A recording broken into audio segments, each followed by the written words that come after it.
graça do Senhor. O Senhor tem te guardado, o Senhor tem te sustentado. Jesus, nós te adoramos essa noite. Abençoa, Senhor, abençoa a vida de cada um que está aqui. Manifesta a tua glória sobre as nossas vidas, Espírito Santo.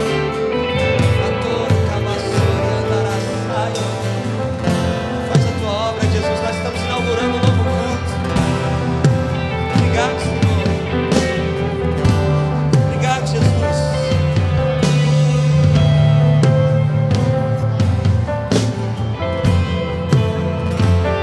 Obrigado, Senhor.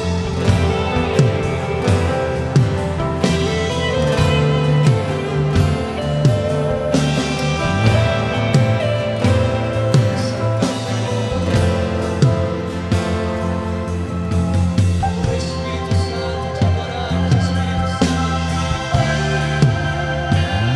Ora lá,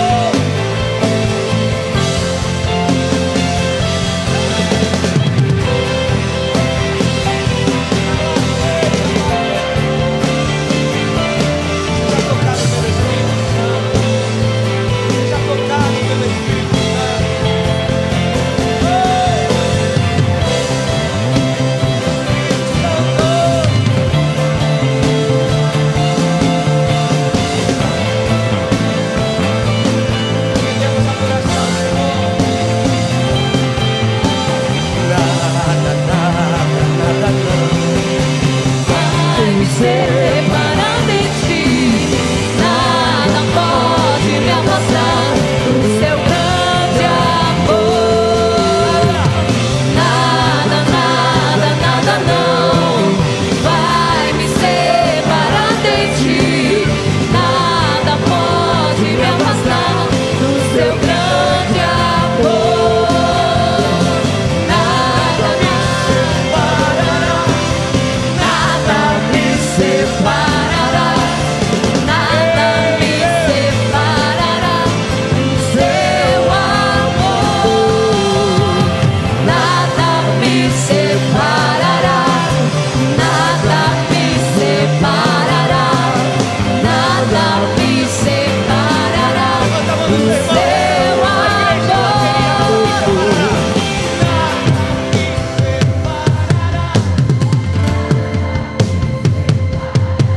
nada, nada tem o poder.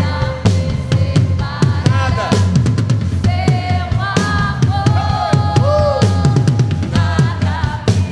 Ora lá, Senhor, que abraçar.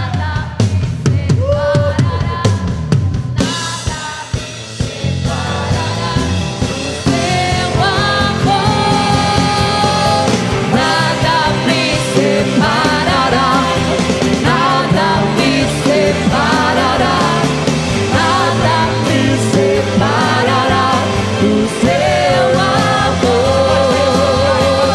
Nada me separará. Fala pra pessoa que está do seu lado. Nada vai te separar do amor de Deus. Fala aí, fala para umas 10 pessoas. Nada vai te separar do amor de Deus. Nada me separará. Nada vai, nada. Nada me separará. Nada me separará do seu Você pode dar um glória a Deus e aplaudir o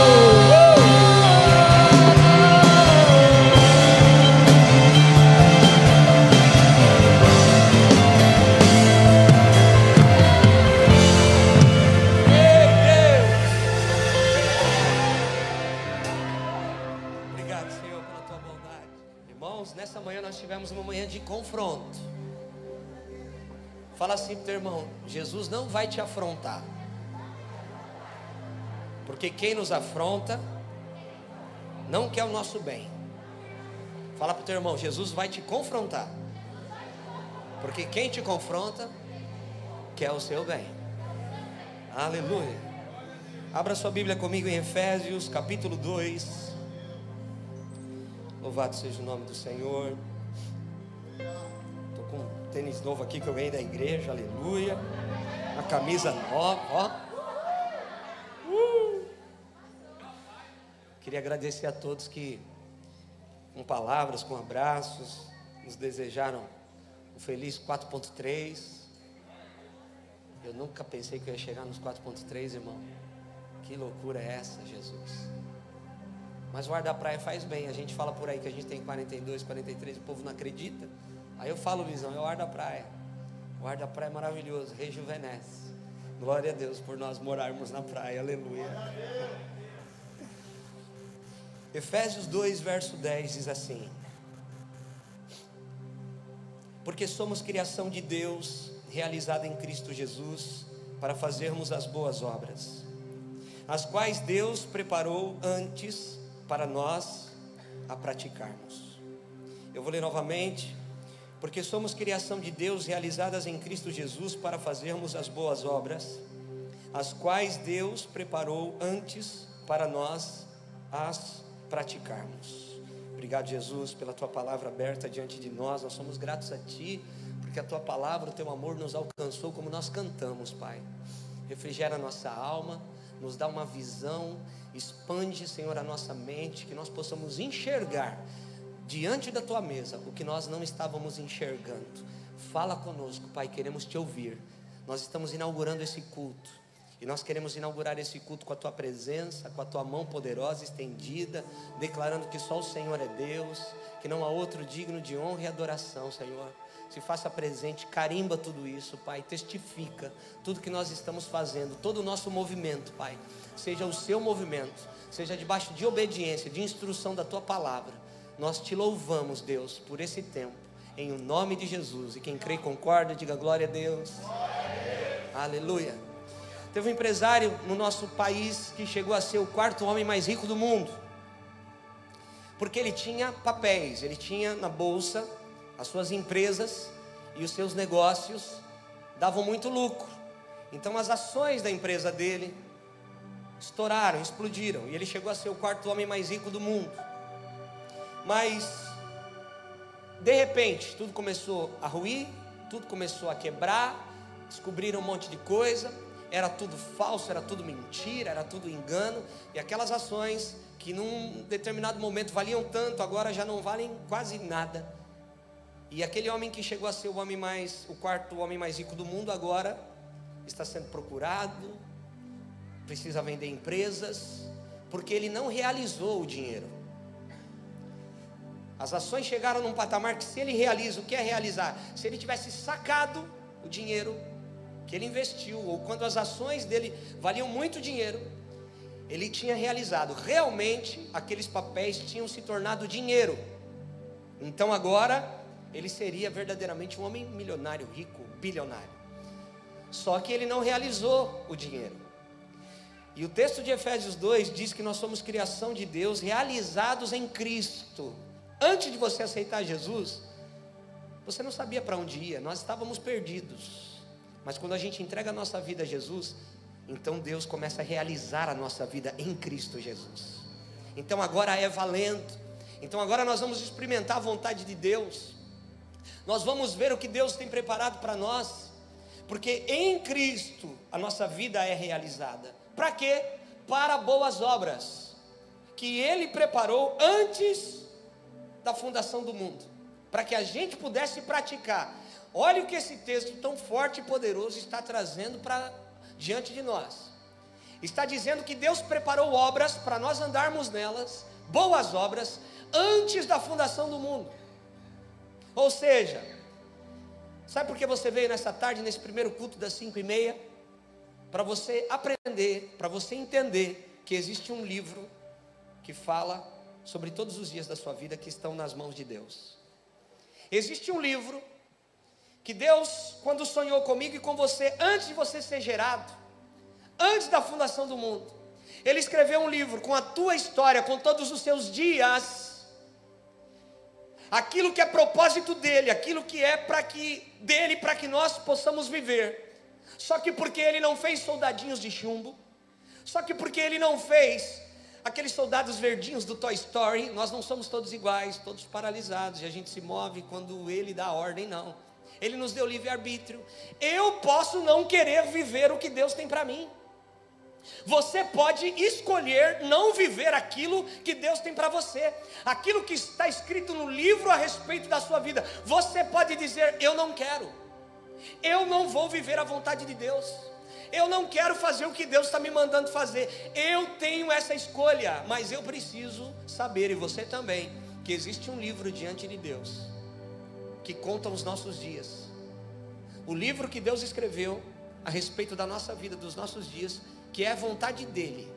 Tudo aquilo ali é vontade dele, que eu e você possamos viver. Cada pessoa, preste atenção, cada pessoa do corpo de Cristo tem uma chamada de Deus em sua vida.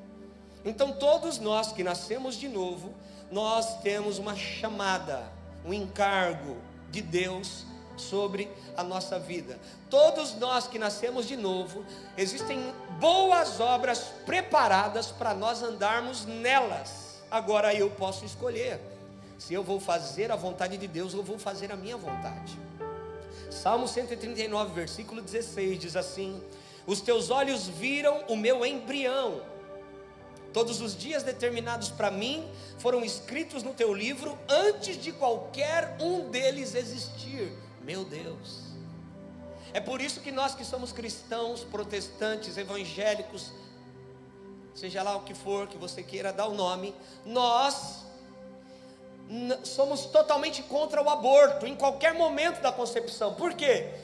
Porque, por exemplo, esse texto diz que Deus nos viu quando éramos embriões. Quando ainda éramos embriões, não éramos formados, Deus já nos via.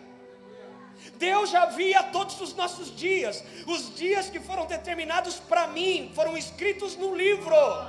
Existe um livro que estão registrados todos os nossos dias, aleluia.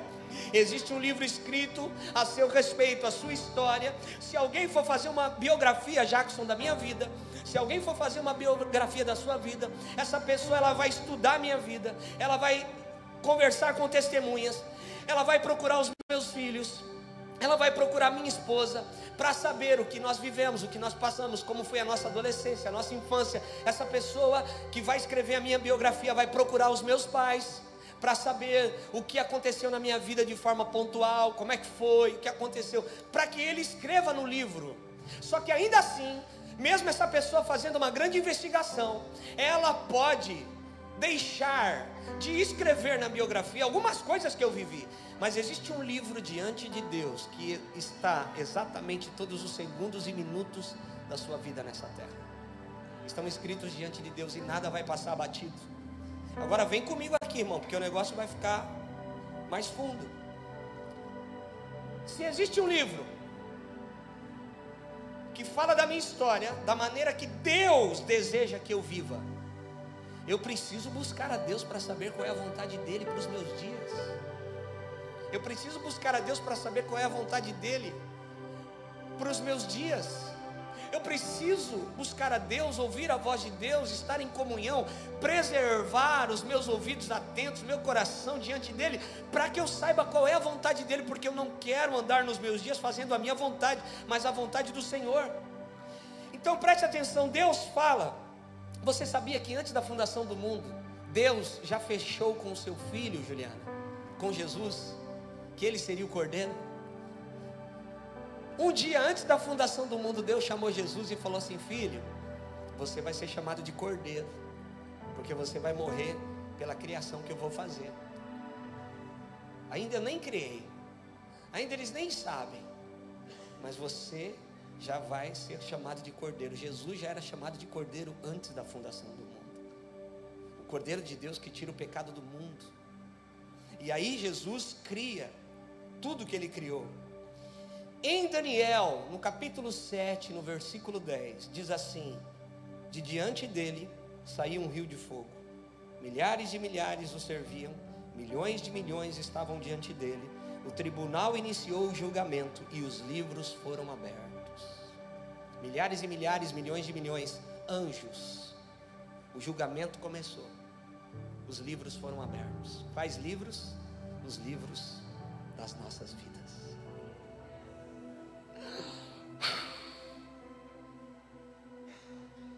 Ou seja, Deus pega o livro e diz assim: deixa eu ver se o meu servo Fred viveu conforme o que eu tinha para ele, ou ele viveu de maneira conforme a sua vontade.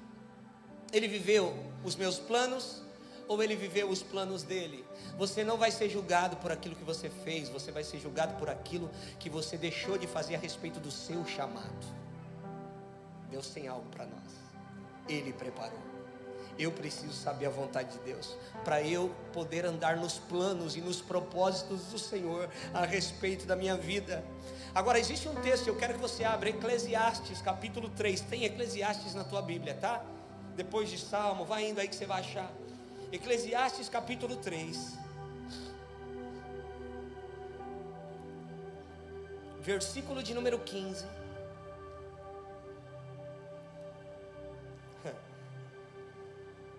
Eclesiastes 3,15 diz assim: aquilo que é, já foi, e aquilo que será, já foi anteriormente. Deus, na minha versão diz, investigará o passado. Deus vai passar o pente fino. Deixa eu ver o que Ele fez, o que Ele falou, quais foram as suas ações, o que aconteceu. Deus vai investigar os nossos dias. O livro vai ser aberto, Marcos, e Deus vai investigar os nossos dias. Investigação. Nós passamos um vídeo alguns anos atrás aqui na igreja, e eu queria passar esse vídeo novamente. Question: what are you called to do? I ask that question because we won't be judged according to what we did in life, but rather what we were called to do in life. Imagine with me standing before the throne of God, and a scenario like this occurred. Evangelist Anderson, come forth and give an account of your stewardship on earth. Evangelist Anderson? I'm not an evangelist.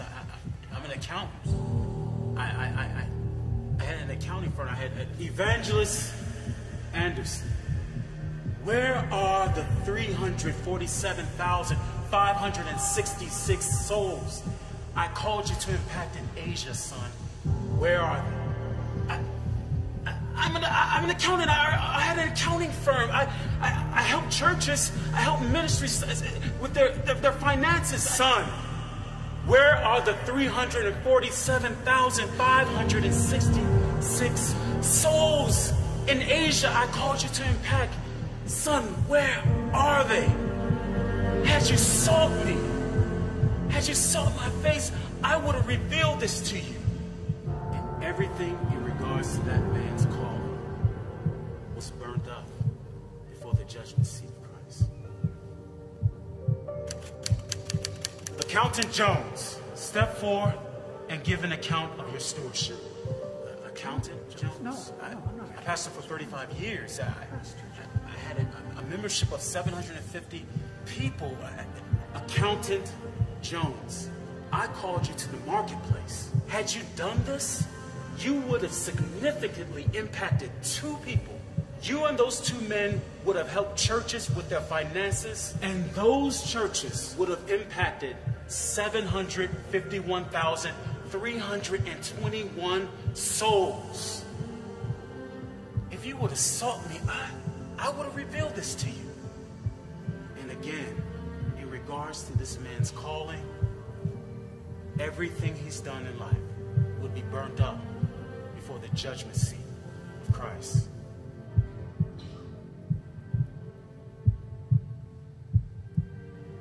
Sister Smith, come forth and give an account of your stewardship.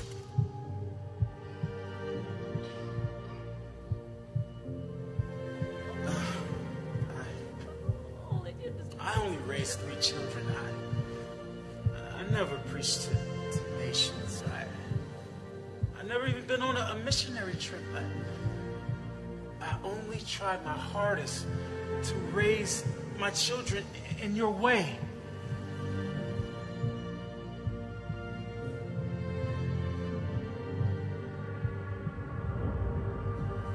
Sister Smith, I never called you to preach to nations.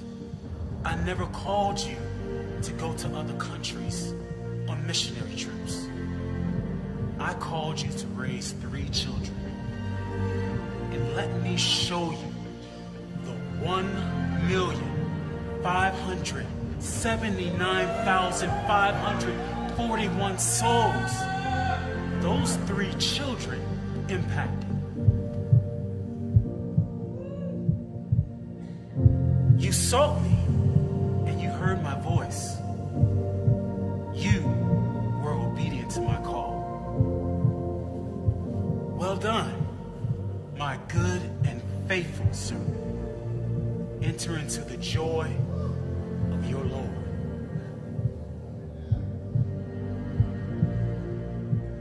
So remember, in regards to the calling that's on your life, you won't be judged according to what you did. You will be judged according to what you were called to do.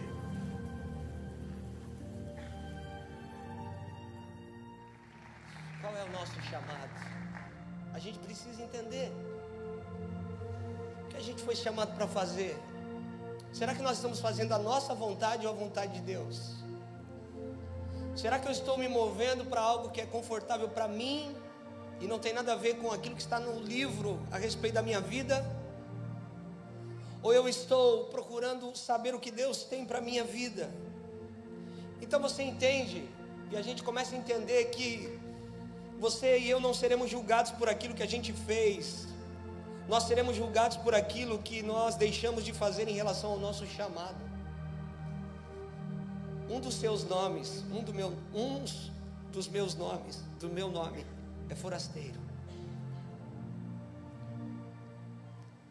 Um dos nomes que a Bíblia dá para nós é de forasteiros, porque nós estamos aqui de passagem. Nós vamos embora. Já já nós vamos voltar para a nossa pátria. E a missão que nós viemos fazer aqui. Às vezes a gente vê aqueles filmes de Hollywood, como teve um agora há pouco, Missão Marte, que ganhou alguns Oscars, que homens da Terra vão para Marte para uma missão, mas o contato deles é com a Terra, o contato deles, a família deles é da Terra, a linguagem deles é da Terra. Nós somos o inverso, o contrário. Nós somos do céu e nós fomos enviados para cá para uma missão, aleluia. Então o nosso contato é com o céu. A nossa maneira de andar é da maneira do céu. A nossa maneira de agir tem que ser a maneira do céu. A nossa língua é a língua do céu. A gente tem uma pátria. O céu não é só o seu destino, o céu também é a sua origem. Aleluia. Nós vamos passar muito rápido por aqui. E é muito rápido mesmo. Eu fiz 43 anos ontem. Eu tenho um filho de 26, uma filha de 15 e um filho de 9. Ontem eu era um adolescente, perdido, nem Jesus eu conhecia, correndo atrás de coisas, fazendo tantas besteiras, e hoje pisquei o olho, eu estou com 43 anos. O que você está fazendo com o seu chamado? A gente viu aqui de uma forma muito simples, um homem que era pastor, mas Deus não chamou ele para ser pastor. Ele poderia fazer com muita excelência, ele poderia pregar muito bem, mas não era aquilo que Deus tinha para ele. E o inverso é verdadeiro. Quantas pessoas estão aí cuidando de algumas coisas e não é aquilo que Deus tem para você. Esse não é o seu chamado. É por isso, querido, preste atenção, porque existe um questionamento que pode estar na minha e na sua mente agora. Como eu vou saber do meu chamado? Eu tenho uma resposta para te dar. Busque o Senhor e o Senhor vai se revelar a você. Busque o Senhor e o Senhor vai revelar o seu chamado a você. Ninguém vai poder chegar diante de Deus nessa hora e dizer: Senhor, espera um pouquinho, eu não sabia o que eu devia fazer. Sabe o que Deus vai falar? Se você tivesse me buscado, você ia saber exatamente o que você devia fazer. Se você tivesse procurado ouvir a minha voz, você saberia exatamente o que você deveria fazer. Qual era o meu plano para a sua vida? Querido, existe um Deus que tem um livro que diz respeito à nossa vida. E se nós buscarmos a esse Deus, Ele vai revelar esses dias para nós. E aí vai ficar muito mais fácil. A gente vai olhar para algo que a gente gosta, a gente quer, mas não está escrito no livro ao meu respeito. Então eu vou falar: Senhor, eu vou me tornar castrado por mim mesmo. Ou seja, Mateus 19 fala dos eunucos. 3 tipos: aqueles que nascem eunucos. E aquele contexto era um contexto de divórcio. Eunucos são homens de confiança do rei, porque eles são castrados para cuidar das mulheres do rei. Homens de confiança, só eles entram no palácio, só eles cuidam das coisas do rei. E existem 3 tipos: aqueles que nascem eunucos, aqueles que são feitos eunucos por homens, e aqueles que se fazem eunucos para o reino de Deus. Homens que vão preservar a noiva, homens que vão ser levantados por Deus para cuidar da noiva do rei, que não vão usurpar a noiva do rei, que não vão tripudiar sobre a noiva do rei, que não vão se aproveitar da noiva do rei, que é a igreja. Homens de confiança do rei,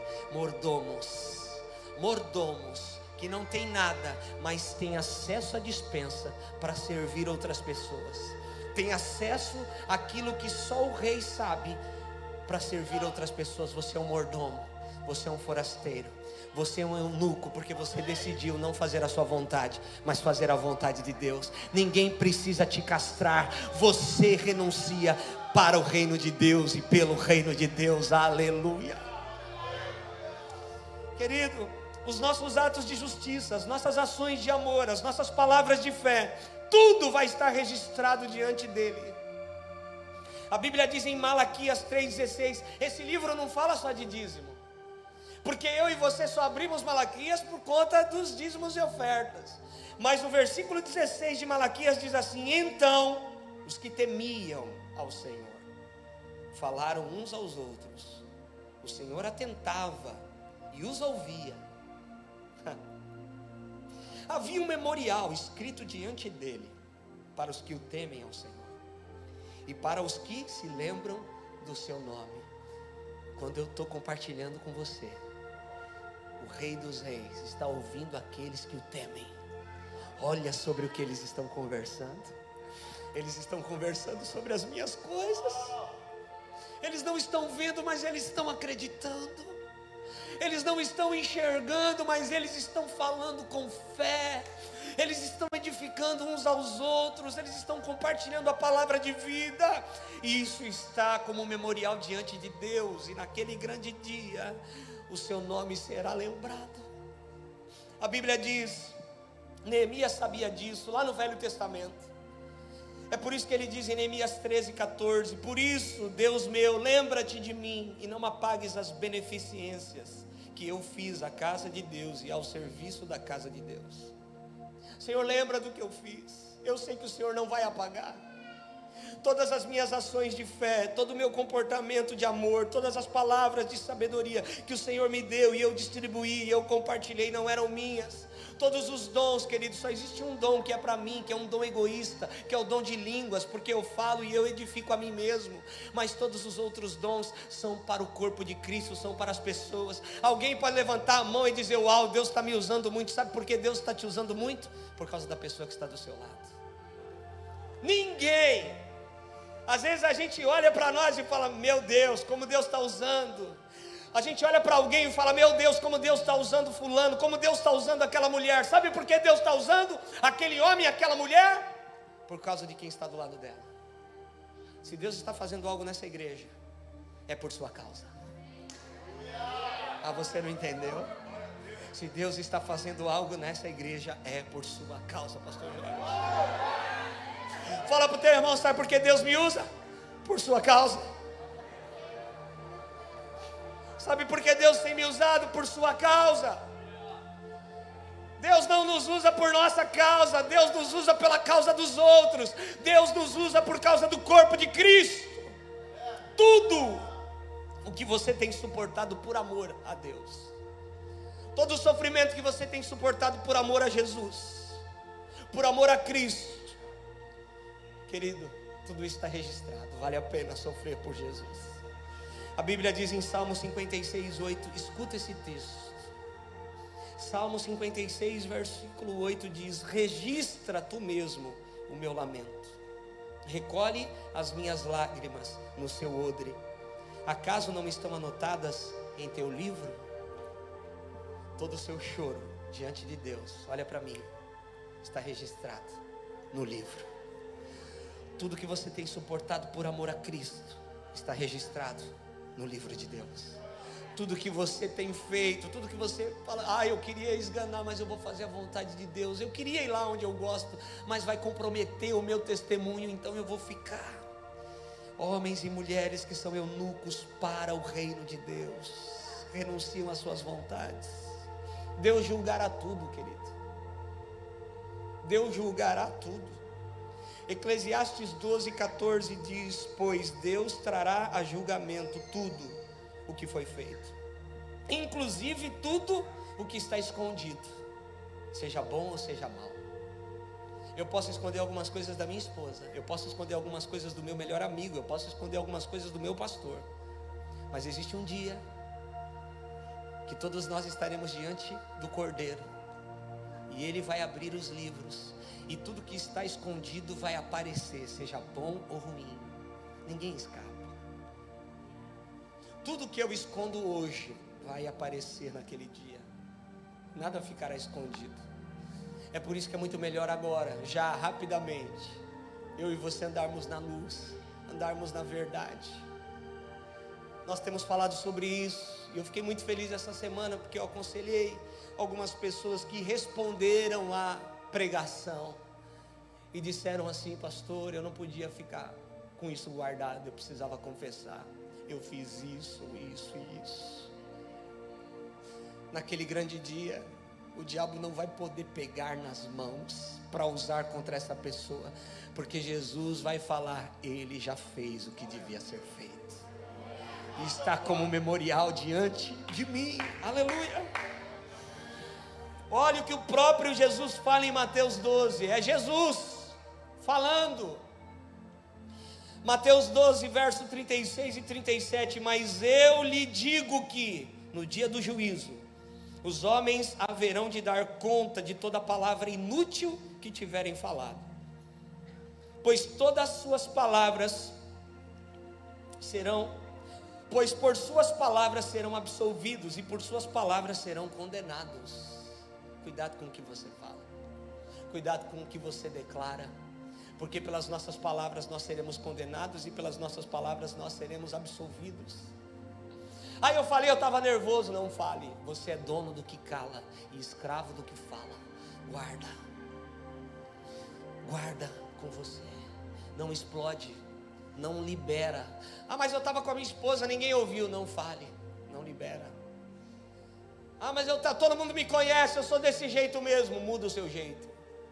Não fale, não libera, porque você será julgado ou absolvido pelas suas palavras. Tudo o que está em segredo aparecerá no infalível registro do livro.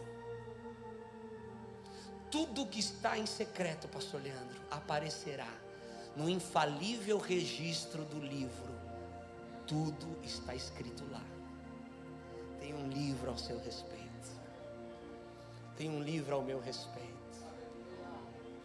Naquele livro vai estar escrito se eu pregava muito bem e não fazia nada do que eu pregava, ou se eu fazia, ou se eu procurava viver conforme aquilo que eu estava pregando.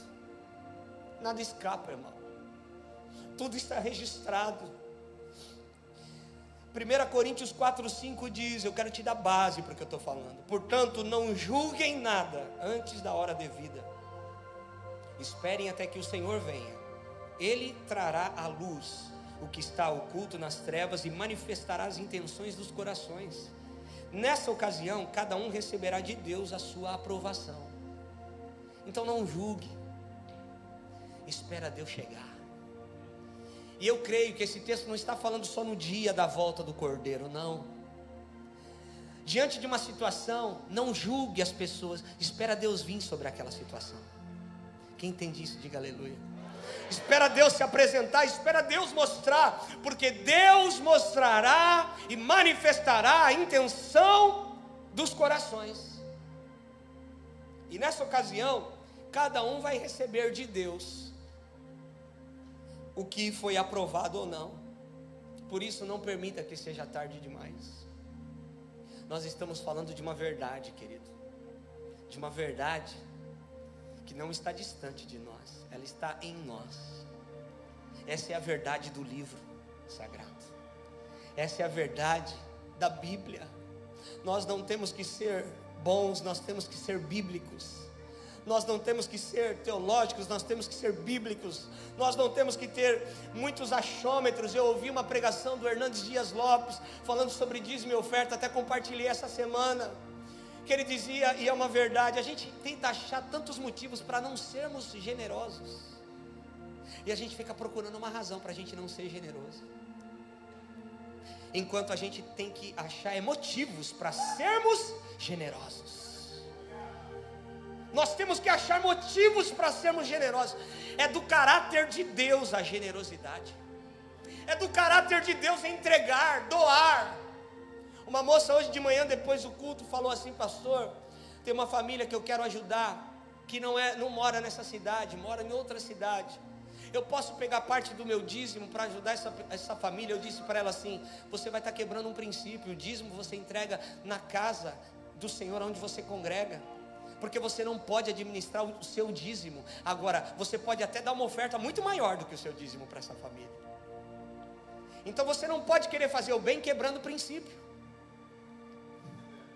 Você não pode querer fazer o bem quebrando o princípio. Não, a igreja está bem, tem um monte de dizimista lá, então eu não vou trazer o meu dízimo para a igreja, eu vou fazer isso com o meu dízimo. Não faça isso, você está quebrando um princípio. Quem quebra princípio, se quebra. Você pode ajudar essa pessoa até com muito mais, mas não deixe de trazer o seu dízimo, porque isso é princípio da palavra. E você vai ajudar essa pessoa com muito mais, você vai ajudar essa pessoa de uma outra forma.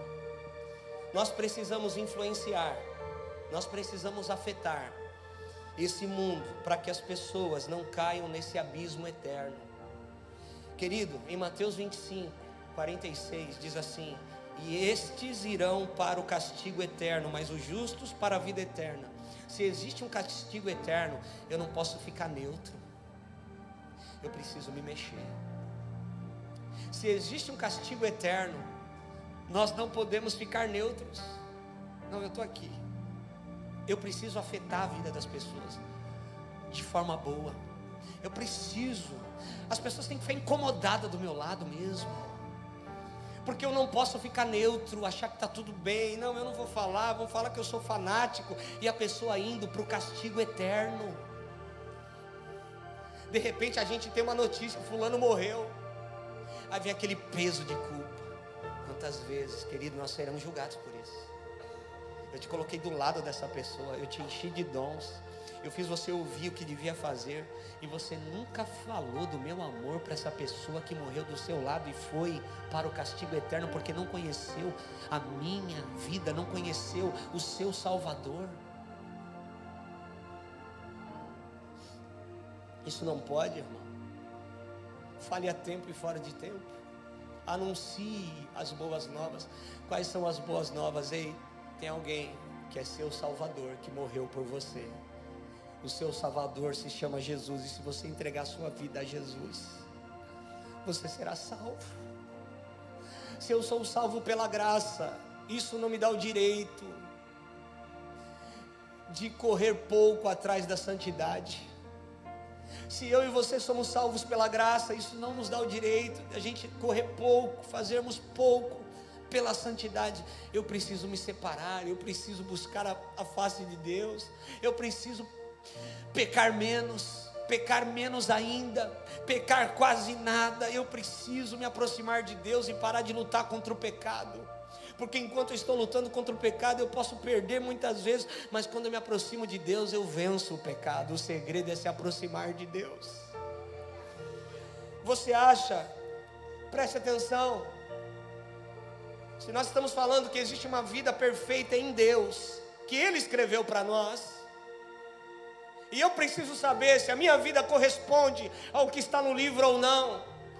Quem conhece aqui a Whitney Houston, aquela cantora americana, lá daquele filme Guarda-Costa, que muita gente namorou com aquela música de fundo, muita gente dançou com aquela música.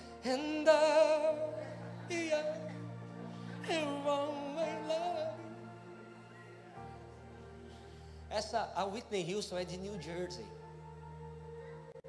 E eu estive numa conferência em New Jersey, que o tecladista era primo dela. Ela cresceu na igreja, ela tinha um dom. E Deus certamente deu aquele dom para aquela moça, para que ela pudesse tocar corações com as canções que Deus estava dando para ela, e com a voz privilegiada que Deus tinha dado para ela. Só que ela morre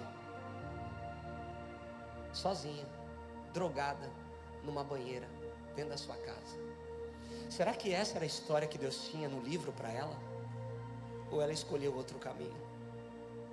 Eu não consigo acreditar que a história que Deus tinha para uma moça cheia de dons era morrer sozinha, drogada, dentro de uma banheira, sem ninguém.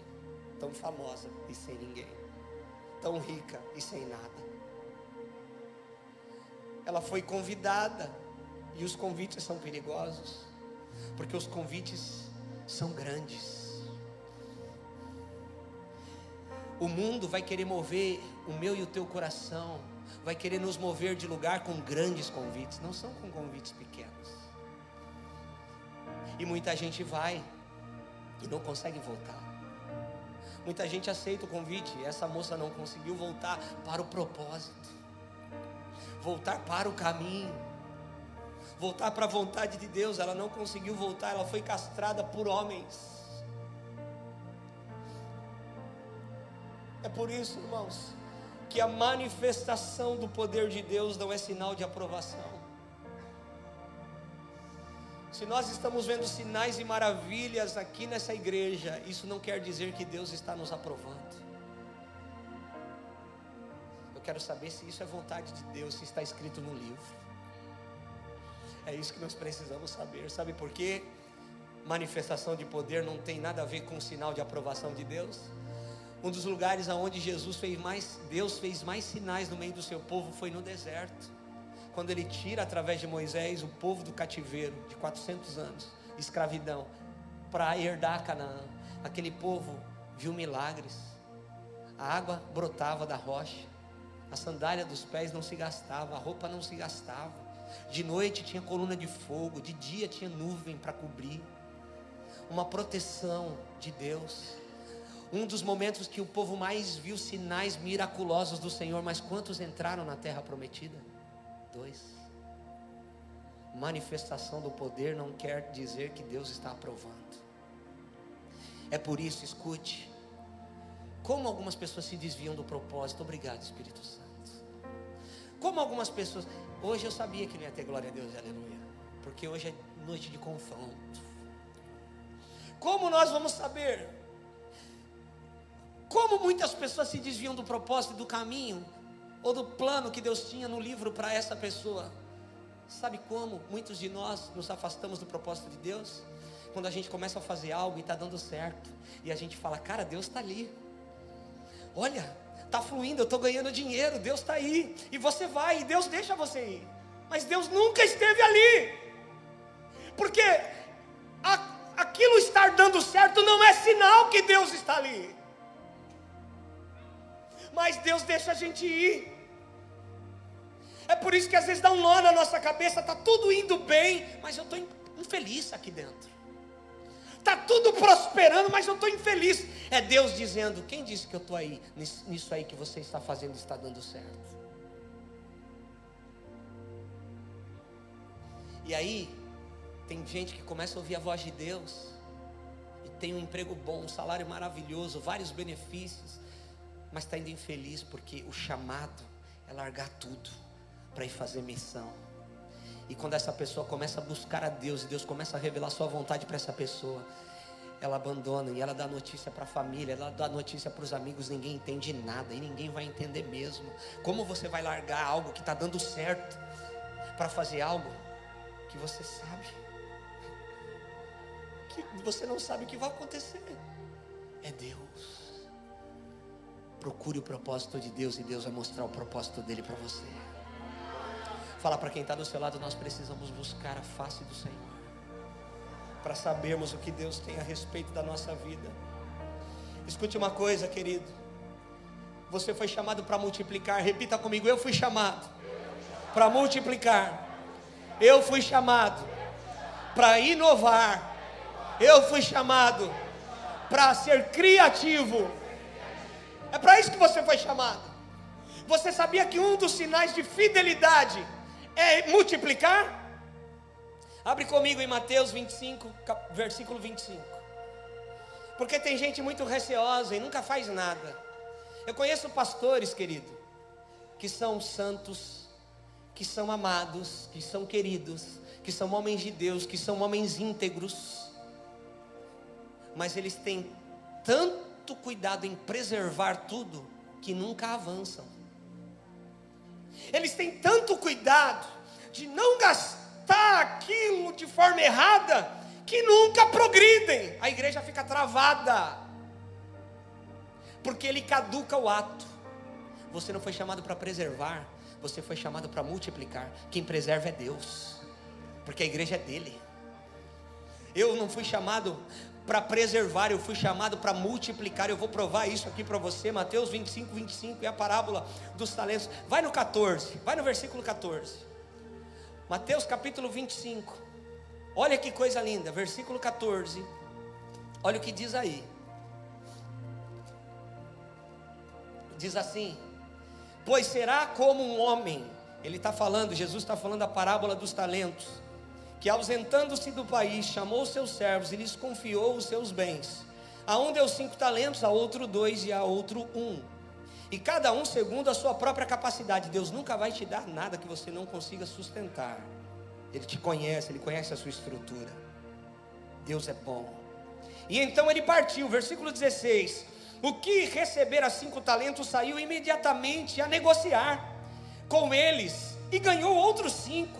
Do mesmo modo, aquele que recebeu 2 talentos recebeu outros 2. Mas o que recebeu 1, saindo, abriu uma cova e escondeu o dinheiro do seu senhor. Depois de muito tempo voltou o seu senhor daqueles servos e ajustou contas com eles. Ajustou contas.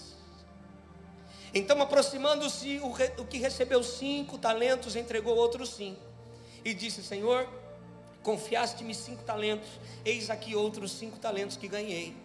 Disse-lhe o Senhor: muito bem, servo bom e fiel, fostes fiel no pouco, sobre o muito te colocarei, entra no gozo do seu Senhor.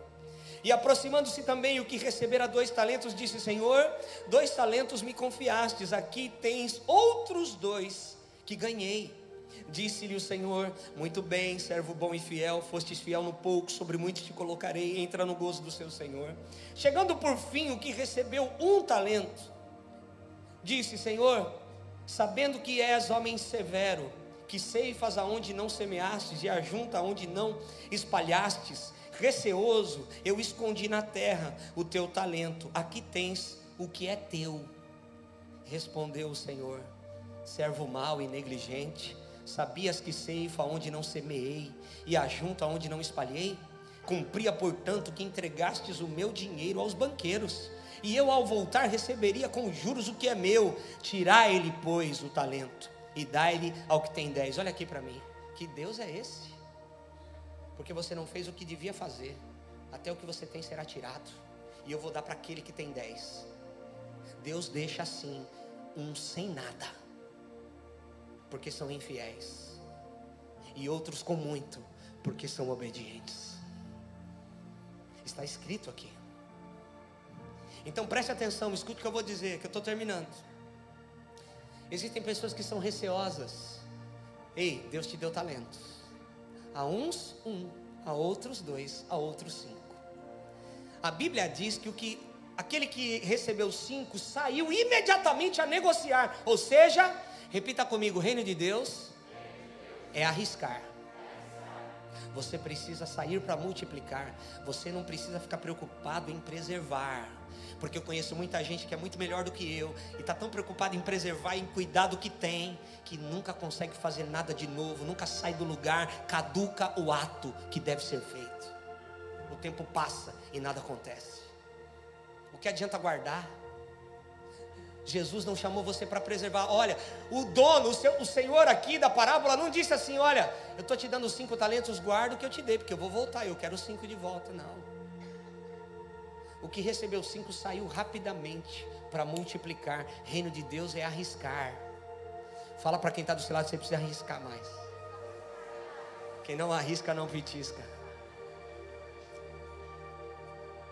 Só que a gente não quer arriscar. E a gente acha muito espiritual ao guardar o que Deus está nos dando. A gente acha muito espiritual preservar tudo. Eu ia falar um negócio, não vou falar agora. A gente acha muito espiritual. Você não foi chamado para preservar. Você foi chamado para ser inovador, para ser criativo e para multiplicar através dos dons que Deus colocou nas suas mãos. Aleluia! Agora, o que nós estamos fazendo? Querido, por muitos anos a igreja ficou paralisada, sabe por quê? Porque o que Deus deu para o showbiz era para a igreja. Era para a igreja, mas a igreja, não, isso tem cheiro de diabo, isso tem cheiro de, não é de Deus. Aí quando a gente começou a fazer transmissão ao vivo lá em Guaratuba, batendo cabeça, nunca dava certo, não tinha o que tem hoje. Domingo passado, nós tivemos 21 mil acessos no culto da noite, através do Facebook. 21 mil pessoas passaram pelo vídeo da transmissão ao vivo. Você sabe o que é isso? A tecnologia que a igreja rejeitou, não, é do diabo. O que é do diabo é o que a gente coloca. Agora, se a gente usa para o reino de Deus, é bênção. É bênção. A gente precisa tomar posse daquilo que Deus deu para a igreja usar. A tecnologia, a mídia, é tudo nosso, irmão. Aleluia! Você está entendendo que é tudo nosso? Oh, meu Deus do céu! Você não foi chamado para preservar. Você foi chamado para ser inovador, criativo e multiplicar o que Deus tem colocado na sua mão. Ah, mas eu cuidei direitinho do que o meu Senhor me deu. Ó, Senhor, estou de volta. Miserável infiel. Eu não queria de volta, senão dava para o banqueiro. O natural, o carnal fazia melhor do que você. Cadê sua fé? Cadê o seu arrojo em relação ao reino de Deus? Ah, meu Deus do céu. Cadê aquela fé que você, eu vou falar, vai. Você fala, Senhor, eu vou, é abismo. Pisa, filho, que eu ponho o chão debaixo do teu pé. Aleluia. Ou você e eu somos aqueles que só andam quando estamos enxergando. Você não foi chamado para andar, para dar passos de fé. Quando você vê, você foi chamado para andar e dar passos de fé quando você não está vendo nada. Mas Deus está falando, anda, que eu vou colocar o chão debaixo dos seus pés.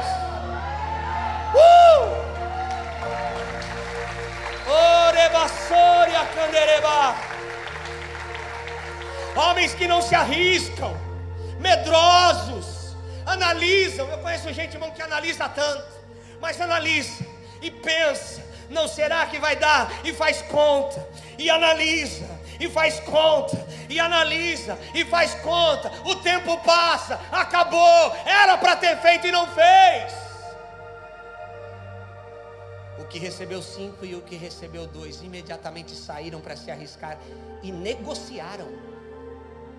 Eles podiam ter perdido 5. Você não tem que ter medo de perder. Você não tem que ter medo de multiplicar. Não multiplica não para ver. Tem alguém me entendendo aqui? Eles se arriscaram, querido. Eles se arriscaram. Eles poderiam perder. E aí? Sabe o que eu creio? Não está escrito não, mas sabe o que eu creio, presbítero Luiz Henrique? Se esse que recebeu 5 tivesse na negociação perdido tudo, até os 5, Jesus ia olhar para ele e ia falar assim, cara, você tentou. Você é bom e fiel também. Porque você tentou, você se arriscou. Não deu certo, mas você fez o que devia ser feito. Agora esse aqui, que ficou medroso, analisando e caducou o ato. Mal, infiel. Se fosse para fazer o que você fez, eu teria colocado a mão, o meu dinheiro com os banqueiros. Meu Deus, irmão, que paulada. Eu teria dado o que era meu para os banqueiros. Eles fariam melhor que vocês. Faça assim com a sua mão. Tocou, ramanda lá, sai. O Espírito Santo está aqui, irmão. Deus colocou sementes aí. Deus entregou 12 talentos. Você que é nascido de novo, existem talentos de Deus para você. Sabe para quê? Para você cumprir não a sua vontade, mas cumprir o que está escrito no livro a respeito da sua vida. Não para você ir para onde você quer, fazer o que você quer, mas para você cumprir aquilo que está no livro a respeito da sua vida. É por isso que Deus derramou talentos e dons. Então não tenha medo, se arrisque. Não tenha medo, seja corajoso, arrojado, inovador, criativo. Você tem a mente de Cristo, o Criador dos céus e da terra. Tem uma mente criativa. E quando nós aceitamos a Jesus, nós temos a mente de Cristo, diz a Bíblia. E a mente de Cristo é criativa. Deus vai dar coisas novas para você. Não tenha medo. Deus vai fazer você inovar. Não, vou mudar tudo. Oh, obrigado, Espírito Santo. Tem gente aqui, eu vou liberar uma palavra. Você vai chegar na tua empresa, é tua, você manda, tá? Aí você vai falar, quer saber? Eu vou mudar tudo. Vou pintar essa parede, vou tirar esses negócios, vou pôr um telão lá fora. O dinheiro não tem não, mas vai chegar. Eu vou fazer isso, eu vou mudar. Nós vamos pôr adesivo no carro, nós vamos mexer. Tem um negócio novo que eu ouvi falar. Vai pegando aí, meu irmão. Eu vou para cima, eu vou inovar, eu vou ser criativo, eu vou multiplicar o que Deus colocou na minha mão.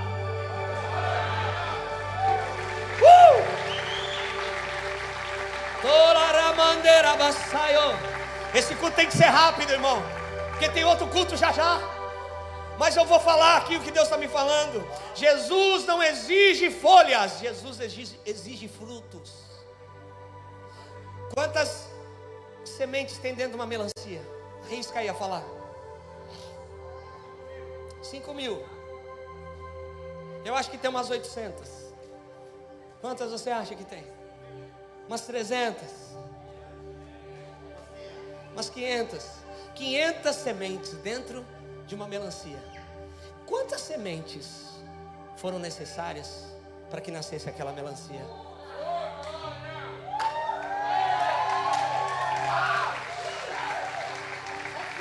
Uma. Caiu em boa terra. Você foi chamado para dar fruto, Ivone. Você foi chamado para multiplicar. Meu Deus do céu, tem alguém que acredita nessa palavra? Nada vai parar em você. Você é uma semente que vai dar muito fruto. Você é uma árvore frutífera. Ei, fica de pé comigo dando glória a Deus. Oh, queria chamar Eliezer. Você está aqui, negão. Vem cá, eu vou pegar você de embalo também. Oh, dá a mão para quem está do seu lado.